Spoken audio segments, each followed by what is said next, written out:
afinidades y por el rumbo que el pueblo mande.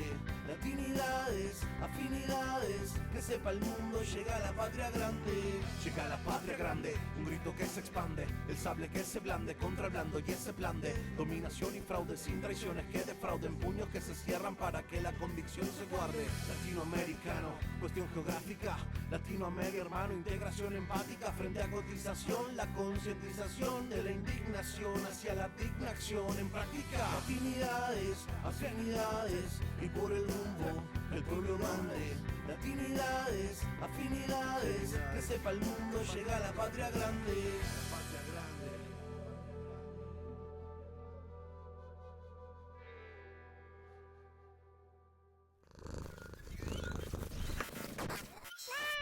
Buenas noches, México. Desde la tierra de la carne asada y del cabrito, la Sultana del Norte, saludamos a quienes nos ven en esta emisión de Latinidades. Los ataques de la derecha y sus infundios tiene desde hace décadas en este país. Bien pudiéramos decir que estaban a todo lo que da desde la campaña del 2018 y a todo el sexenio del presidente Manuel López Obrador y obviamente también en el actual de Claudia Sheinbaum. Se distinguen por un golpeteo constante con comentarios, acusaciones y denuncias que en la mayoría de los casos son mentiras o medias verdades. Su propósito es claro, volver al poder. Los medios no importan, es volver al lugar que les permitió enriquecerse a costa de millones en este país.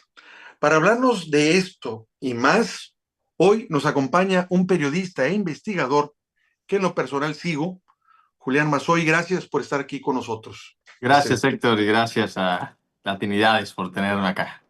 Pues mira, la verdad, digo, he seguido muchas cosas que manejas tú, sobre todo creo que es en TikTok, donde tú hablas. Me ha gustado las cosas que dices, cómo las dices y cómo las produces. Y me gusta porque me rompe un poco el esquema. ¿A qué me refiero? La gente más grande que tú, de mi edad, de mi generación, se contentaban básicamente en decir, en competir, ¿quién tiene la oficina más grande? ¿Cuántas secretarias tienes? ¿Cuánto dinero te están pagando? ¿En qué empresa trabajas? ¿Qué cargo tienes? E idioteces de ese tipo, ¿me explico?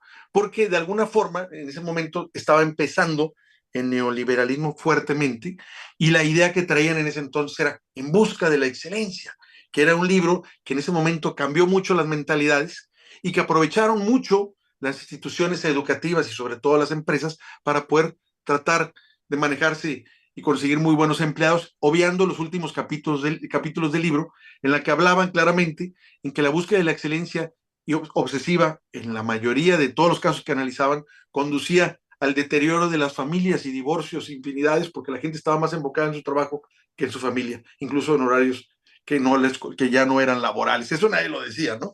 Entonces entonces mi generación la volteaba a ver y no hablaban de política, o incluso los que llegan a hablar son muy limitaditos. Aquí en Nuevo León estoy rodeado totalmente de aquí. Se dice que aquí nació el neoliberalismo y entonces te das cuenta de las enormes limitaciones con las que se manejan. Las acusaciones de que es que nos vamos a hacer Venezuela, y acusaciones así sin sentido y sobre todo sin pruebas. Recientemente vi en un chat que estaban hablando de lo que estaba haciendo, lo que le había dicho Trump a Zelensky, y decir, ¿de qué se quejan? Aquí estamos peor que en Ucrania, con todas las muertes que ha habido. Le digo, espérame, ya llevan cuando menos más de 1 millón de muertes, no vengas. O sea, pero esa es la mentalidad con la que uno se enfrenta generalmente a la derecha, y porque son gente que no maneja sentido crítico y sobre todo no maneja intenciones de leer, de realmente aprender o buscar en fuentes. Simplemente es el mensaje que me pasaron en las redes, sí, lo que vi que me impactó, y esa es la verdad absoluta. Entonces, eso te lo comento porque de alguna forma yo creo que tú lo sabes bien, y lo has vivido, y lo has podido de alguna forma hacer un contraste de eso y denunciar ese tipo de cuestionamientos. Sí, pues sí, haría el mismo diagnóstico que tú. Tenemos un país y cada vez me preocupan más las generaciones, ¿no? A ver, yo empezar un poco por quién soy. Creo que la forma en lo que todo el mundo nota de mí es que soy un tipo relativamente joven para el espacio que tengo, la serie de empleos que tengo la presencia que tengo en redes sociales. Y a mí ya me truena la rodilla y me duele un poco las costillas cuando va a llover al día siguiente. No me siento tan joven, pero tengo 26 años. Entonces Ok. entiendo que para varias personas sigo siendo relativamente joven, aunque yo ya siento que ya me consumió más la edad. Y me preocupa también en este mismo sentido lo que dices de la colonización de las conciencias, las juventudes, las generaciones más jóvenes, ¿no? Es esta frase que siempre dicen de, pues a ver, los jóvenes son el futuro de México.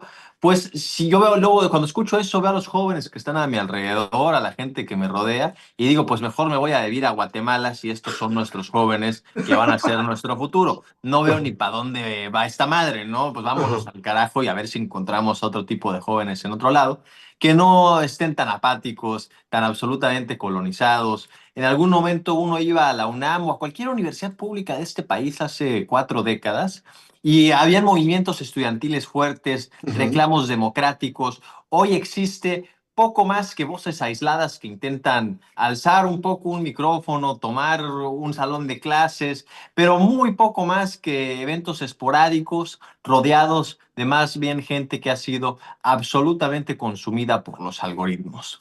Entonces, esta misma lógica que se repite, que tú bien diagnosticas en Monterrey y que hay en distintos espacios de la República, acerca de gente que está consumida por mentiras, por ideología y propaganda y que dicen, bien lo dices, por el mensaje que me llegó en redes sociales, o bien podría ser por la pieza de contenido radiofónico que consumí en el carro o por la nota de El Norte que leí hoy en el periódico del Reforma o por los diferentes espacios de medios de comunicación algorítmicos o tradicionales. Creo yo que en buena medida es por eso, ¿no? Tenemos espacios de comunicación que no han sido tomados. El presidente López Obrador decía con mucha claridad, me encantaba eso, tomamos el gobierno, pero no tomamos el poder.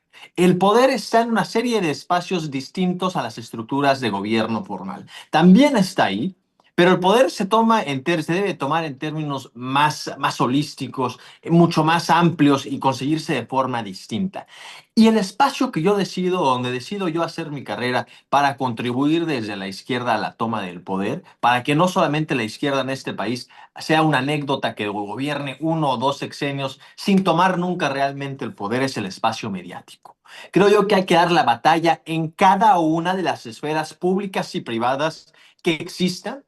La parte de la guerra cultural que debe dar la izquierda es eso, y por lo tanto, en lugar de hacer este diagnóstico, que creo que está bien hecho, y decir, la respuesta entonces es que la gente, yo no digo la gente que debe de leer más, no hago ese tipo de reflexión como respuesta al diagnóstico de que están consumidos por cuestiones algorítmicas o por el último mensaje que dieron en redes sociales, sino que yo creo que si así nos vamos y hacemos que la gente lea más, pues lo solucionaremos el problema en 80 años y la izquierda nunca gobernará o gobernará espontáneamente y después perderá el poder y sucederá lo que sucede en Chile, en Brasil, luego en ocasiones, en Uruguay perdieron una elección, la volvieron a ganar y así nos iremos un poco, pero si queremos tomar realmente todos los espacios, pues en lugar de decir a la gente que lea más que si hay que hacerlo, hay que tomar los espacios también que deciden qué tipo de mensajes les llegan a través de redes sociales. Hay que también tomar los espacios y lo que está influyendo en ellos es la radio que escuchan del traslado en el camión del traslado de su casa a los centros de trabajo, que luego en una ciudad como Monterrey pueden ser horas y horas y horas, pues hay que tomar los espacios radiofónicos. Si lo que los está convenciendo es lo que escuchan en Televisa, pues hay que tomar también la televisión y hay que tomar cada uno de las esferas, cada una de las esferas en donde sucede la opinión pública, en donde se construye lo público, lo que conseguimos como colectivo.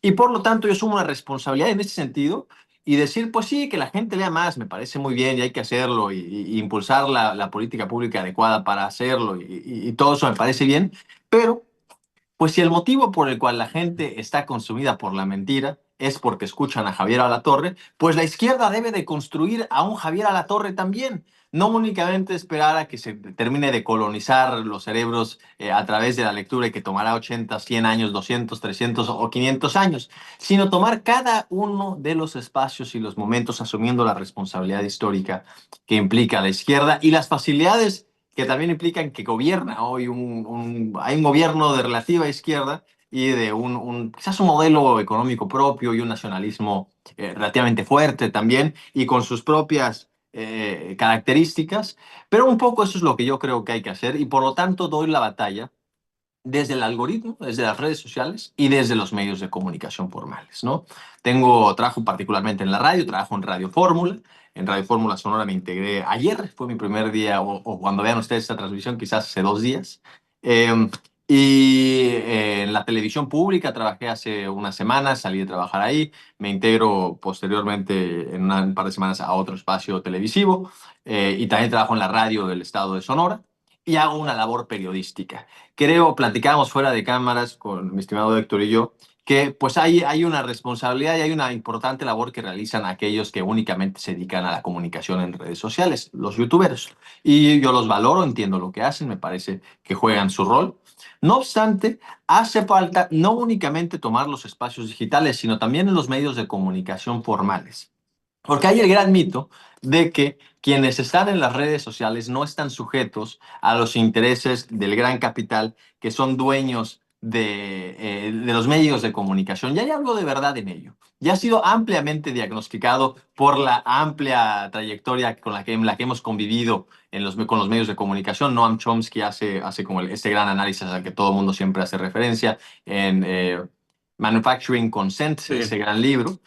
No obstante, se obvia la relación asimétrica de poder que existen en las redes sociales, estando sujetos y esclavizándonos como creadores de contenido al algoritmo que dominan estos tecnofeudalistas que ya también toman los espacios de poder formal en los Estados Unidos. A ver, sí, quien trabaja en un medio de comunicación, quien trabaja en Televisa, de alguna manera está sujeto a los intereses de la familia Azcárraga, pero pues quien trabaja en las redes sociales también está sujeto al algoritmo de Elon Musk y está sujeto al algoritmo de Mark Zuckerberg. Entonces hay que dar los espacios e impulsar la agenda y las convicciones de uno en la medida que sea posible desde cada uno de los espacios y también en los medios formales. Porque es donde quizás hay un poco más hasta de transparencia que lo que sucede en estas cajas negras de comunicación que son las redes sociales y que quién sabe cómo funcionan los algoritmos. Siempre hacemos un ejercicio interpretativo, pero no nos queda claridad al respecto de ello. Claro. Y por lo tanto terminamos esclavizados como audiencias y también como creadores de contenido a lo que quieran impulsar estos magnates multimillonarios que tienen secuestrada a la discusión pública en el espacio digital. A nosotros nos ha pasado ya eso. Vamos, nos han dejado de promover videos que hemos subido, nos los han escondido, nos los han volteado, nos los han cambiado de orden, para nada más ponerte un dato, ya varias plataformas del contenido que nosotros subimos. Obviamente nos ven pocos en ese sentido, pero entonces decimos, bueno, les preocupó lo que subimos, les dolió y por eso hicieron eso. Digo, bueno, Sí, pues eso es un punto a favor, en este caso, como me lo decía un amigo recientemente, al darse cuenta que la entrevista que tuvimos hace, pues el viernes, perdón, en la noche, le dije, oye, pensé que le iban a poner en la lista de los videos que salen, pues no lo pusieron, no lo pusieron por el tema que tratamos, que era Palestina, para acabar pronto. mm, Este, eh, lo que comentas es cierto, hay que dar esa batalla. Digo, me ha llamado la atención la forma en que lo haces y sobre todo que ya te estés ampliando a otros medios. Yo esperaría que esos medios que no son de Elon Musk ni de Zuckerberg, tampoco te vayan a manejar de alguna forma, porque al final de cuentas creo que, por ejemplo, uno de los medios a los que te vas a integrar también es parte ahora de Televisa, de la familia Azcárraga. Entonces, que no te vayan a limitar ahí de alguna forma. sí, a ver, la condición para integrarme a este tipo de espacios, y yo estoy agradecido con la familia Azcárraga que me haya invitado. No fueron ellos quienes directamente me invitan a Radio Fórmula Sonora, sino por la dirección editorial de aquí, y siempre fue en los términos más amplios que existen de libertad de expresión. No obstante, suelen ser en los matices cuando uno empieza a descubrir también cómo se manejan los medios de comunicación formales. Pero hay que dar la batalla en ellos. No se puede decir como esta familia o esta otra son los dueños de una empresa o de otra, entonces no participamos. Así pierde la izquierda, ¿no? Rehusándose a participar en los espacios que a uno se le abren. Hay que tomar cada uno de ellos mientras sea posible. Y hoy para mí ha sido posible. Y estoy muy agradecido con la familia que me hayan permitido estar acá y en los términos de libertad absoluta que se pueden esperar de un medio tradicional, sin ningún tipo de restricción. A ver, sí entiendo este asunto de la censura directa que sí existe en las redes sociales. Pues o sea, hay videos que son directamente señalados y te dicen, a ver, pues esa madre hay que bajarle la cantidad de reproducciones que tiene, no la impulsen, no va para allá y bájenlo y métanlo a esto que los chavos llaman el shadow ban para que no se mueva, ¿no? Pero también existe, y a mí me preocupa más, este asunto de la censura indirecta. O sea, ¿qué pasaría si algorítmicamente, mañana o poco a poco, en el transcurso de los próximos 6 meses, TikTok empieza a impulsar no necesariamente contenido más conservador, sino a ver las causas que le interesan a que se intersectan con los intereses de los movimientos más reaccionarios y conservadores de la derecha mexicana?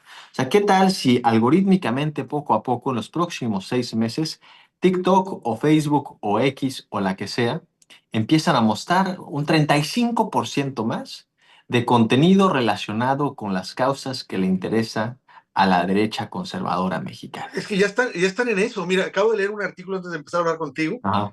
que lo está publicando el New Yorker, que habla sobre cómo MUX está atacando ahora a Wikipedia, alegando que está atacando a los Ujú. conservadores, Wikipedia. Ha amenazado con que quiere comprarla, le dijeron que no, y entonces está buscando a ver de qué forma la pueden bloquear, porque alega de que no está siendo justo con los conservadores. O sea, ya se está metiendo a ese tipo de plataforma, que es una plataforma que, como todo el mundo sabe, es una enciclopedia libre, en la que sí hay reglas muy claras, en las cuales básicamente se basa en la que las opiniones no son hechos y los hechos tampoco son opiniones. Entonces, basándose, digamos, en una regla general y otra serie de parámetros que ellos internamente manejan, han podido hacer una plataforma como es Wikipedia, que ya lleva 24 años, que es un baluarte y que no la ha querido vender el dueño. Y ahorita te digo, ya empezó un tecnofascista a golpearla porque no lo favorece. O sea, tienes que escribir a favor de nosotros, que se note Sí, más, para entonces que te deje yo en paz. Eso ya empezó. Digo, sí, ahí. Y en México, digo, empezó en Estados Unidos y viene para acá, porque aquí la derecha lo único que hace es copiar. sí. Copian a mi ¿Qué, ley, qué aquí los de sigue? Monterrey copian a mi ley. En los chats dicen, Sí, la sí, sí. libertad, carajo. No saben la bola de pendejos ni qué están diciendo. O Sí, copian a sí. Vox. Son copiadores porque no les da la cabeza para crear algo ni siquiera original. O cuando menos innovador. Una variante de algo diferente. No les da la cabeza para eso. Nomás es copiar. Sí, en México la ideología está muerta en la derecha conservadora mexicana. Realmente hay una nulidad de ideólogos y quienes en algún momento lo fueron, pues un Krause, un Aguilar Camín, ya están, Híjole. Sergio Sarmiento, que fueron los ideólogos de la derecha neoliberal mexicana, pues están en el basurero de la historia. Y la derecha latinoamericana está en términos similares. El gran ideólogo, lo digo genuinamente, el gran ideólogo de la derecha latinoamericana es Agustín Laje, un influencer. Ese No, me sí, parece que pero es el gran proponente ideológico de la de la derecha derecha. De la latinoamericana. derecha. A eso ha caído la derecha latinoamericana, la derecha internacional, a que esos sean sus ideólogos. Y realmente porque no veo alternativa. A mí me costó trabajo aceptar que Agustín Laje me parece un ideólogo, y creo que lo es. Pero no hay nadie más que esté haciendo propuestas ideológicas, aun si sean de influencers o de marketing político, realmente sus propuestas. Creo que es lo más cercano que tienen, por lo que más bien se tienen que remitir a copiar a quienes tienen algún grado mínimo de ideología. Milei me parece que es un tipo que tiene algún grado mínimo de ideología y que puede hacer referencia a un par de ideas de la escuela de Austria, etcétera. O Trump no me parece que tiene nada ideológico, o a la derecha europea, Giorgia Meloni creo que tiene también elementos ideológicos, no sé. Pero sí que creo que terminan remitiendo a copiar nada más a otros ante la ausencia de libros también en la derecha, ¿no? Entonces, por eso también digo, no es un asunto de que la gente debe leer más, porque la derecha tampoco lee. Tampoco es que la derecha sea derecha porque Pues lean de es derecha. evidente que ellos no leen, pero digo, pero la izquierda sí. Hay hasta por ahí un comentario. Ay, ¿dónde lo tengo? A ver si lo puedo encontrar ahorita. De esta mujer, de Shelley, la que hizo Frankenstein, que decía más o menos. No, deja ver si la encuentro, la frase. que Pero habla bueno, a sobre mí la lo que izquierda. me preocupa es que si le apostamos desde la izquierda mexicana a construir un ecosistema que únicamente de medios de comunicación, que únicamente viva en lo digital, en lo algorítmico, pues hay una serie de cosas que nunca podremos saber si sucedan y únicamente podremos intuir. O sea, ¿qué si Elon Musk decide que de ahora en adelante en X hablar de asuntos que le duelen a la 4T, o sea, hablar de, por ejemplo, causas específicas, hablar de las medicinas en los hospitales, hablar de las desapariciones que son un problema en este país, naturalmente, hablar de la inflación que es un problema nacional, pero que también golpea los bolsillos de las familias mexicanas? De ese tipo de cosas, poco a poco van a tener un incremento del 35% en relación a hablar de otro tipo de elementos políticos. Esos algoritmos que no son públicos y que no podemos ver, terminan entonces estando secuestrados por multimillonarios tecnofascistas que no te dan ni siquiera un gramo de evidencia de lo que están haciendo con sus algoritmos. Y es sumamente preocupante que a través de ellos entonces puedan colocar posiciones ideológicas en las narrativas mediáticas nacionales o tirar gobiernos o ayudar a que se tiren o impulsar revoluciones de color o crear percepciones de que están sucediendo dichas revoluciones de color o ayudar a debilitar a X o Y posición política para imponer la contraria o ayudarse a construir inversiones que favorezcan a ellos y a sus amigos a través de pues este tipo de modificaciones algorítmicas y nunca nos daríamos cuenta de que eso está sucediendo. Entonces es sumamente peligroso estar sujeto a la voluntad de estos multimillonarios tecnofascistas. Me encantó la forma en que los describiste, Héctor. Y por lo tanto hay que dar la batalla, sí hay, pero también en los espacios tradicionales, también en las radios, también en las televisiones, en los periódicos, en las columnas de opinión y en las calles. Básicamente, como dices tú, en las calles, sobre todo porque la derecha no acostumbra a dar en la calle. Si te fijas, había una diferencia muy interesante y la siguen manejando en la campaña esta de que llevó a Claudia Sheinbaum a la presidencia. Ella hablaba de pueblo y ellos hablaban de sociedad civil. Sociedad civil, sí. La palabra pueblo les aterra, Sí. les da urticaria. Y están, sociedad civil, la gente civil, no, pero no decían la palabra pueblo. Bueno, en primer lugar, porque saben también que el pueblo lo repudia, porque no tienen forma de poder relacionarse Sí. Mira, con él. esto que dice, me encantó esta parte que dices de que la derecha no toma las calles y la izquierda sí. Yo tuve la fortuna de empezar, uno de los primeros momentos de mi carrera pública fue hace un año donde aparecí con los Chamucos en Chamuco TV, en el canal 22. Tuve ahí el placer de dar una entrevista en ese programa que seguramente varios de los que nos escuchan lo conocen. Yo creo que yo lo Y vi, que estabas sí, hablando de una investigación que hiciste una sobre bots investigación y que todo hice ese. en ese momento. Sí, Exactamente, sí, sí, sí. qué buena memoria tienes, querido Héctor. Tú Bueno. estabas con el Fisgón, que has Exactamente, participado varias ocasiones con exactamente, nosotros. Ajá. exactamente con el Fisgón. Grandes amigos los moneros. Y ahí la reflexión con la que terminé fue esa. A ver, la derecha ha tomado 3 veces en los últimos 30 años las calles de este país. 2 veces el año pasado y una vez en el 2006 para hacerle, o 2005, una marcha al presidente López Obrador. La izquierda ha tomado el Zócalo de la República de México las veces que quiera, 50 veces en los últimos 30 años si quieres, y la presidenta lo va a haber tomado por segunda vez este año y estamos apenas en marzo y lo habrá tomado por segunda vez el domingo y lo va a reventar con otras 300,000 personas para hacerle frente a Donald Trump. Las calles están tomadas por la izquierda, pero la izquierda no se puede limitar a ello, sino que Claro, también debe claro. de haber una organización estructurada para también tomar los otros espacios públicos, porque la izquierda no tiene los medios de comunicación y no tiene las redes sociales.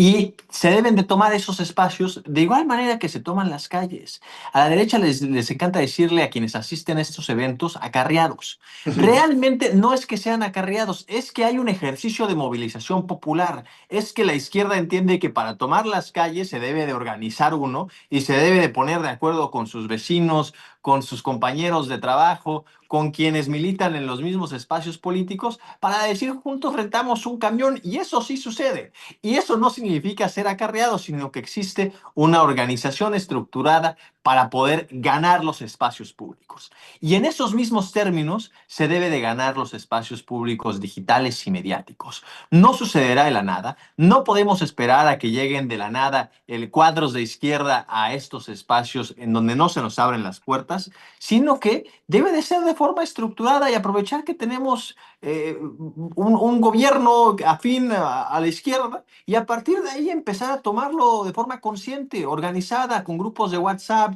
con grupos de Telegram, con espacios en conversaciones como esta en vivo, en este tipo de audios que suceden en X, en podcasts, en entrevistas, en YouTubers, empezar a montar medios de comunicación propios, empezar a influir en las facultades de comunicación y ciencias políticas y relaciones internacionales y derecho con los estudiantes que están estudiando en este momento, etcétera. Pero no sucederá de la nada. Sí, la izquierda tiene las calles, pero no tenemos los espacios mediáticos y para tomarlos también hay que organizarlos.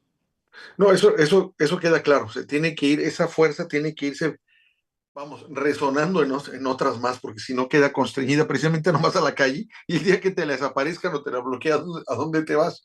Ese ¿Sí? sería el punto. Bien lo dices, hay que tomarla en todos los espacios que se pueda y si no, crearlos.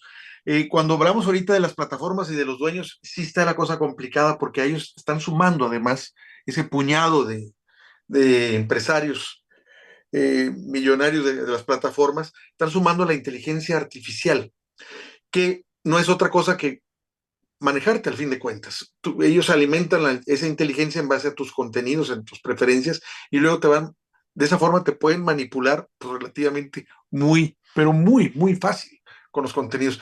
Antes de esto, de que esto pasara, había estado un grupo que agarró Facebook. Era un grupo multimedia, se me va el nombre, lo traía ahorita aquí. ¿Qué Que hicieron? ¿Perdón? ¿Qué hicieron? Manipularon todo a favor de que ganara Cambridge Trump. Analytica. Ándale, digo, que digamos que fue un Ujú. primer paso con esto. Y están muy avanzados.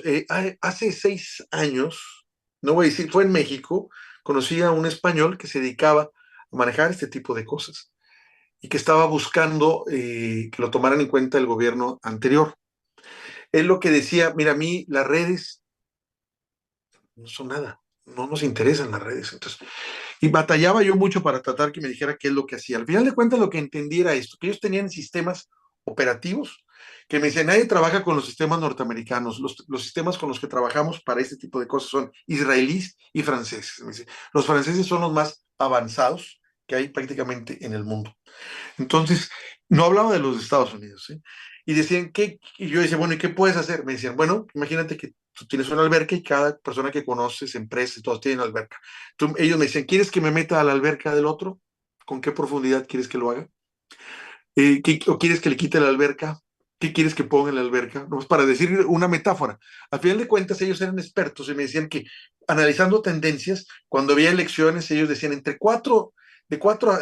a 4 meses, yo puedo saber quién va a ganar o qué tendencias va a haber en el mercado, nomás revisando las tendencias de lo que está pasando en Internet. O sea, estos manejaban ese tipo de cosas, podían imponerte tendencias y lograr cosas como lo que hizo Cambridge Analytica, que ya se disolvió la empresa, pero no significa que no sigan actuando. Ahora que está mucho más desarrollada la inteligencia artificial y que ahí mismo en nuestros teléfonos te dicen, pregúntame, que es la forma en que tú la alimentas. Tú le vas dando esa fuerza. Es muy fácil en un momento dado que los que están atrás manejando esa inteligencia te puedan controlar a ti, Sí. el grado de tus preferencias. ¿Y eso quiénes lo van a hacer? Un grupo de personas, nada más. No son todo el mundo. Son muy pocas empresas las que están haciendo eso y las que van a manejar esto. Entonces, a Sí. eso es algo que a mí me preocupa mucho en términos de democracia, porque la mayoría de la gente no les informa, pues en las redes, sobre todo los jóvenes, Sí. los más chavos. A ver, y el problema es que no solamente ellos, sino, a ver, yo soy periodista. ¿De dónde sacamos los periodistas que trabajamos también en medios tradicionales, en medios, los de siempre, en la radio, en la televisión? También de Twitter. O sea, ¿de dónde sacamos los que el contenido que uno escucha en la televisión fue diseñado por un periodista o un productor que también sacó esa información de redes sociales? Entonces, aun quien no se informa a través de redes sociales, sí lo hace de forma indirecta. Estamos absolutamente sometidos al algoritmo.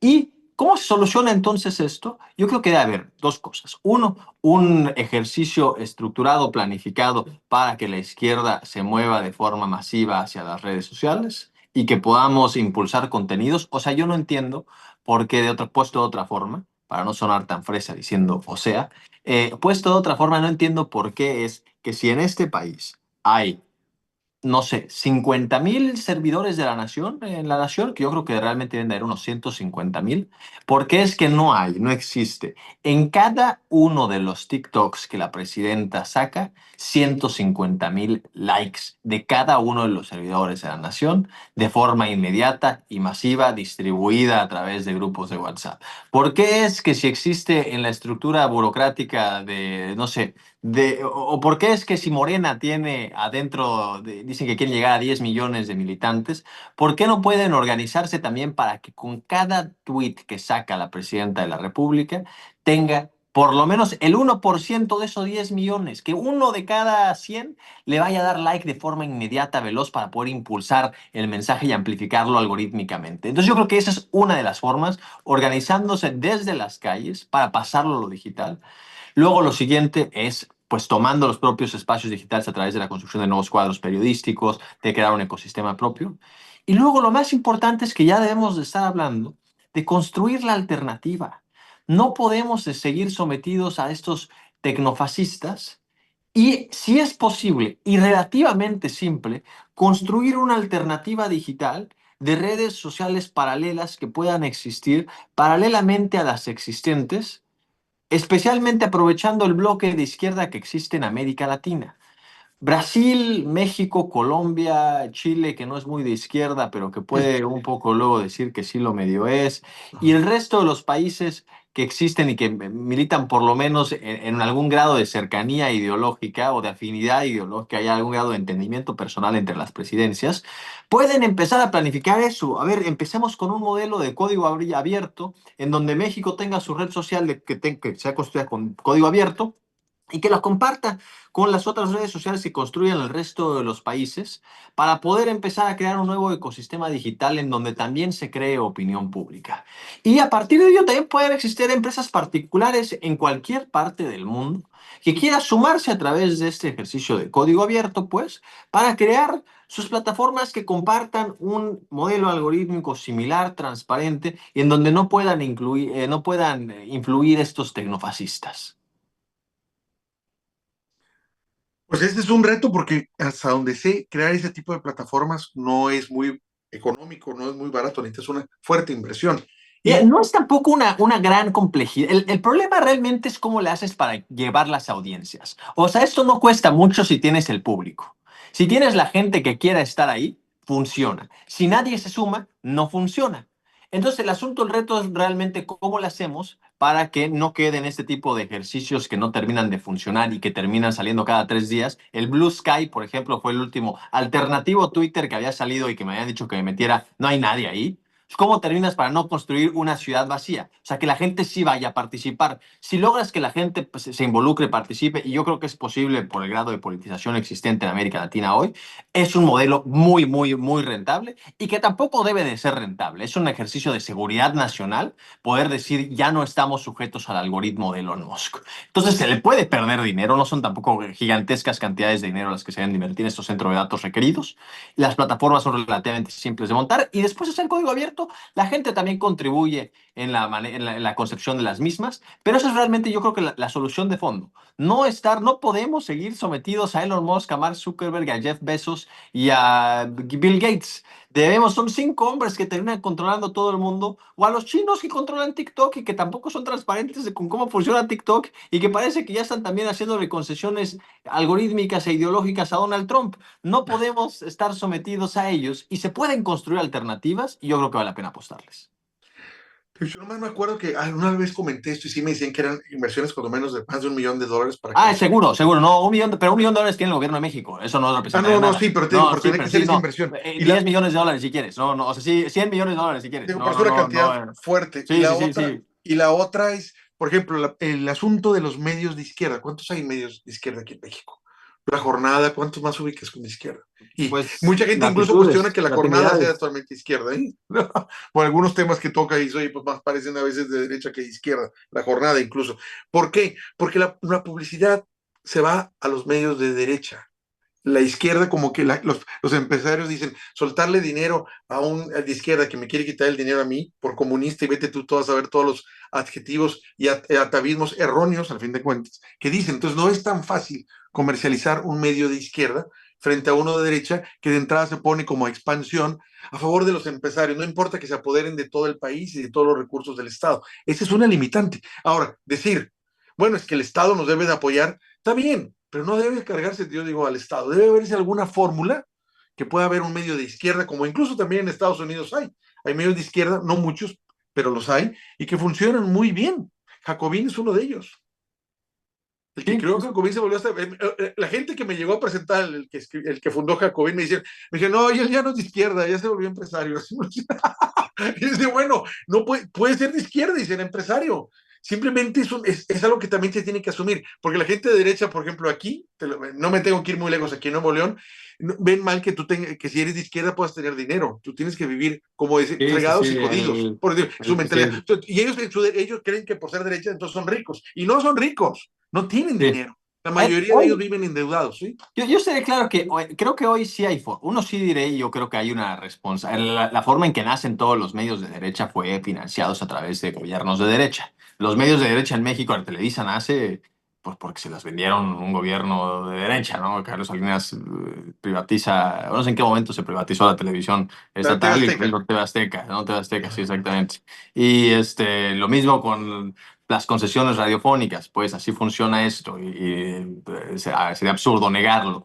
Y lo mismo, Latinos está financiado con dinero público de Silvano Aureoles de Michoacán y lo que se robó Roberto Madrazo cuando fue gobernador de Tabasco. De forma lícita o ilícita están financiados por el Estado o fueron financiados por el Estado. Entonces creo que sí hay una responsabilidad por parte de un gobierno de izquierda de impulsar un nuevo ecosistema de comunicación donde haya mayor preeminencia de actores de izquierda, medios de comunicación y comunicadores, y creo que hay quien hace un esfuerzo al respecto de ello. A mí me llegaron a abrir espacios en la radio y la televisión pública del Estado de Sonora con esa idea, ¿no? Abiertamente, pues por mi postura ideológica. Ahora también creo que hay forma, la izquierda no debe de ser tan purista, creo que también hay un problema en la forma en que luego conseguimos la izquierda, creo que también debe de ser un producto rentable mercadológicamente. Y no solamente asumir que se debe de sumar todo el mundo a una postura radicalmente de izquierda, sino pues tomar posiciones pragmáticas para poder venderlo a un electorado, las nociones. Y creo que la forma en que hoy mejor se expresa esa noción es que la izquierda hoy yo diría que a diferencia de cómo fue concebida en los tiempos de Marx, hoy es un movimiento nacionalista. La izquierda yo diría que es nacionalista en algún momento. Marx más bien hacía un planteamiento de un movimiento internacional de obreros y que la izquierda debía trascender a las naciones, pues, y que los obreros del mundo debían de unirse en un movimiento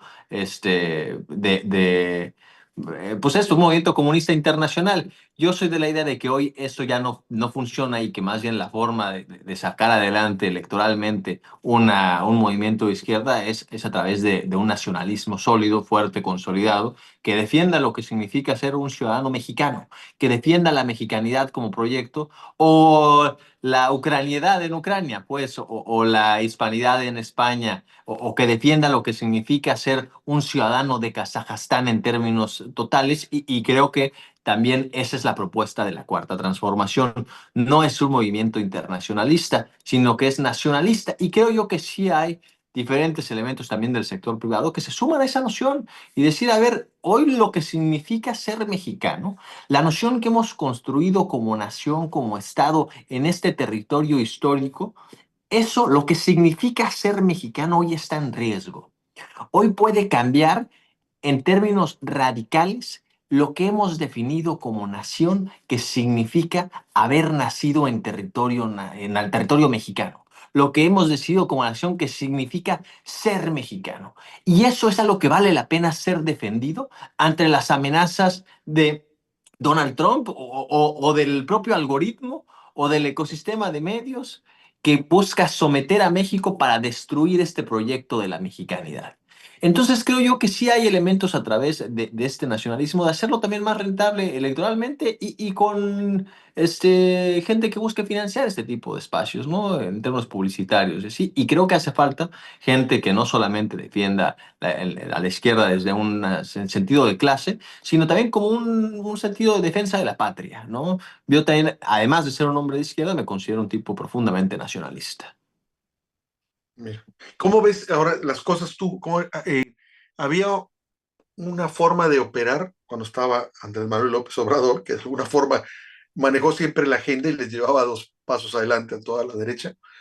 ¿Cómo ves las cosas ahora con Claudia? Porque las cosas agarraron otro ritmo. No, para mí está muy bien lo que ella está haciendo. Creo que, y lo he dicho anteriormente, es la presidenta más preparada y más capaz que hemos tenido. Yo creo que en este siglo y el anterior, porque completa 3 cosas. Le digo, generalmente los políticos que tenían experiencia en la academia o en los pasillos del poder, pero no en la calle. En el caso de Andrés Manuel López Obrador, su experiencia era en los pasillos del poder y en la calle, no en la Ujú. academia. Y Claudia conjuga las tres. Se Sí. formó en la calle, es una gran académica, y se formó también en los pasillos del poder de la mano del presidente. Entonces ella conjuga las tres. ¿Cómo ves tú la situación? ¿Cómo la palpas? Me ¿Para dónde parece, crees que va? Me parece una gran forma de empezar a cerrar ya nuestra conversación porque se nos empieza a acabar el tiempo, querido doctor. Pero creo yo soy un tipo obradorista también, nacionalista de izquierda y obradorista. Creo que hoy ser obradorista significa ser claudista, significa respaldar a la presidenta. Por lo tanto, ya en esos términos me empiezo a retirar del obradorismo o dejándolo en paralelo. Porque creo que hoy el buen obradorista defiende a la presidenta. Entonces, creo yo que soy claudista ya o empiezo a moverme hacia allá y creo que es lo correcto, pues, y agradecer lo que el presidente López Obrador dejó, reconocer que hoy a la presidenta le toca recoger los frutos de un gobierno que dejó sentadas unas grandes bases para poder construir hacia adelante, que no obstante enfrentan, parece ser, condiciones terribles geopolíticas, la presidenta Claudia Sheinbaum para México, quizás peores que las que enfrentaba López Obrador. No lo sé, no sé qué será más difícil, si enfrentar una pandemia histórica que sucede cada 200 años o si enfrentar a Donald Trump como presidente. En verdad que no sé qué es más complejo que eso, no realmente no lo sé. Eh, Creo que no la tiene nada fácil la presidenta de forma lamentable. Creo que lo ha hecho muy bien hasta ahora.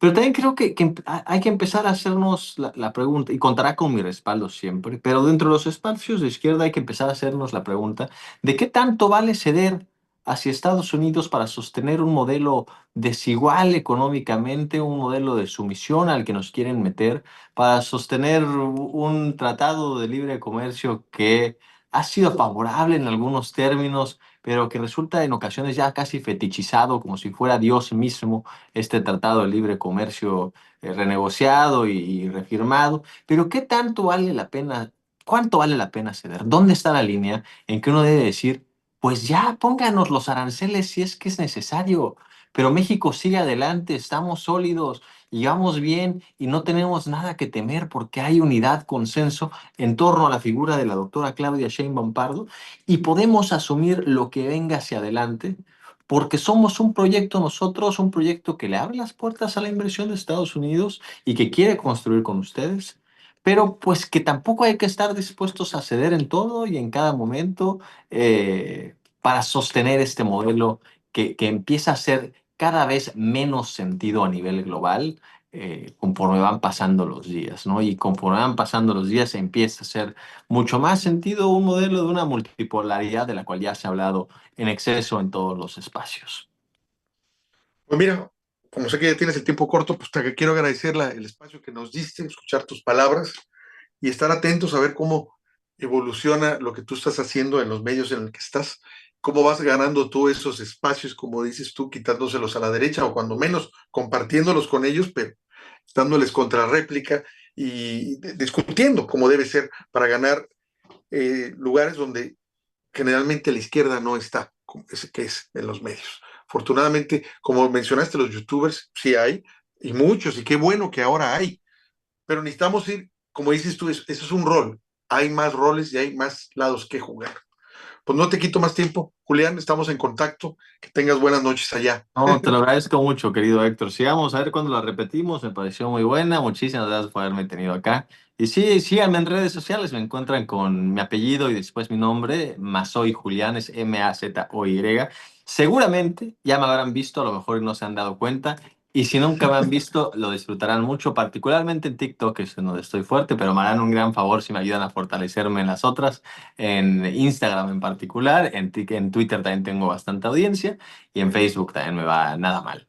Muchas gracias por la plática, querido Héctor, gracias a todo el mundo por haber escuchado y nos vemos muy pronto. Gracias, que tengas buenas noches, estamos en Igualmente. contacto.